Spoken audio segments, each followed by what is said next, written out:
কৰ্মীসকল, আমি এটা বিশেষ খবৰ জনাবৰ কাৰণে আপোনালোকক নিমন্ত্ৰণ কৰিলোঁ। খবৰটো হ'ল যে কাইলৈ আৰু পৰহিলৈ দুজন বিধায়কে, ষ্টেণ্ডিং বিধায়কে কাইলৈ আৰু পৰহিলৈ আমাৰ ৰাইজৰ দলত যোগদান কৰিব। দুইজন বিধায়কে কংগ্ৰেছ দলৰ হয় আৰু দুইজন বিধায়কে অসম বিধানসভাৰ জ্যেষ্ঠ বিধায়ক, 3 বাৰৰ বিধায়ক।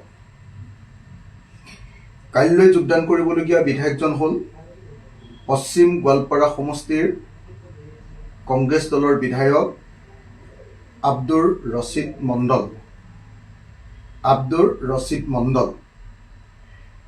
ৰছিদ মণ্ডল তেখেতে কাইলৈ বিয়লি 3 বজাত গুৱাহাটীৰ হোটেল লিলিত, অৰ্থাৎ 16 ফেব্ৰুৱাৰীৰ বিয়লি 3 বজাত গুৱাহাটীৰ হোটেল লিলিত ৰাইজৰ দলত যোগদান কৰিব। তেখেত বৰ্তমান পশ্চিম গোৱালপাৰা বিধানসভা সমষ্টিৰ বিধায়ক। তেখেত অসম বিধানসভাত 3 বাৰ বিধায়ক হৈ আছে। 2006 চনত তেখেত প্ৰথম বিধায়ক হৈছিলে কংগ্ৰেছ দলৰ পৰা। 2016 চনত তেখেত দ্বিতীয়বাৰৰ কাৰণে বিধায়ক হিচাপে জয়ী হৈছিলে পশ্চিম গোৱালপাৰা সমষ্টিৰ পৰা কংগ্ৰেছ দলৰ পৰা। আৰু 2021 চনত তেখেতে পুনৰ বিধায়ক হিচাপে জয়যুক্ত হৈছিলে পশ্চিম গোৱালপাৰা সমষ্টিৰ পৰা। আব্দুৰ ৰছিদ মণ্ডল পশ্চিম গোৱালপাৰা সমষ্টিৰ বিধায়ক, 3 বাৰৰ বিধায়ক, অসম বিধানসভাৰ এজন জ্যেষ্ঠ বিধায়ক, অসম বিধানসভাৰ এজন মাতমতা সৰব বিধায়ক আব্দুৰ ৰছিদ মণ্ডলে কাইলৈ বিয়লি 3 বজাত, 16 ফেব্ৰুৱাৰীৰ বিয়লি 3 বজাত গুৱাহাটীৰ হোটেল লিলিত আমাৰ ৰাইজৰ দলত যোগদান কৰিব। তেখেত আব্দুৰ ৰছিদ মণ্ডল তেখেত আপোনাৰ MLA হোৱাৰ আগতে, তেখেতে কংগ্ৰেছ দলৰ পৰা MLA হোৱাৰ আগতে বাঘবৰ বিধানসভা সমষ্টিৰ তেখেত বিধায়ক আছিল। তেখেতে 2021 চন, 2016 চন আৰু 2011 চন এই 3টা কাৰ্যকালত 3 বাৰ অসম বিধানসভাৰ একেৰাহে বিধায়ক। 2021, 2016 আৰু 2011 এই 3 বাৰৰ কাৰণে তেখেতে বিধায়ক নিৰ্বাচিত হৈছিলে। চেয়াৰমান আলী আহমেদ আমাৰ অসম বিধানসভাৰ অতিকে দক্ষ বিধায়কবিলাকৰ ভিতৰত এজন, অতিকে চোকা ব্ৰিলিয়েণ্ট বিধায়কবিলাকৰ ভিতৰত এজন।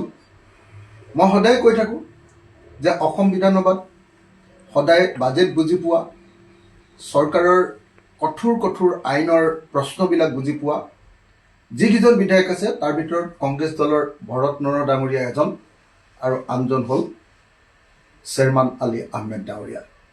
চেয়াৰমান আলী আহমেদ ডাঙৰীয়া তেখেত 2011, 2016 আৰু 2021 3 বাৰ অসম বিধানসভালৈ নিৰ্বাচিত হৈ আহিছিল আৰু তেখেতে কংগ্ৰেছ দলৰ বৰ্তমানৰ বিধায়ক, কংগ্ৰেছ দলৰ তেখেত নিলম্বিত বিধায়ক, তেখেতক নিলম্বন কৰিছে কংগ্ৰেছ দলৰ লগত কিবা এটা সংঘাত লাগি। তেখেতে বিধায়ক হিচাপে যোগদান কৰাৰ আগত 2011 চনত তেখেতে বিধায়ক হিচাপে নিৰ্বাচিত হোৱাৰ আগতে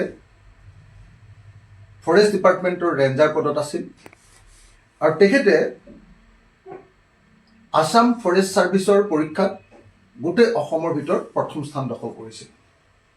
অসম ফৰেষ্ট ছাৰ্ভিচৰ পৰীক্ষাত তেখেতে প্ৰথম স্থান দখল কৰিছিল আৰু সেই সময়ৰ মেট্ৰিক যিটো পৰীক্ষা আছিলে, বৰ্তমান আমি যিটো HSLC এক্সামিনেশ্যন বুলি কওঁ, সেই মেট্ৰিক পৰীক্ষাত 1983 তেখেতে সমগ্ৰ অসমৰ ভিতৰতে অসমীয়া বিষয়ত হায়েষ্ট নম্বৰ পাইছিলে আৰু 1 নম্বৰৰ কাৰণে তেখেত ষ্টেণ্ড কৰাৰ পৰা বঞ্চিত হৈছিলে। সেই চেয়াৰমান আলী ডাঙৰীয়া বাঘবৰৰ তিনিবাৰৰ একেৰাহে তিনিবাৰৰ বিধায়ক চেয়াৰমান আলী ডাঙৰীয়াই পৰহিলে 17 ফেব্ৰুৱাৰী 2026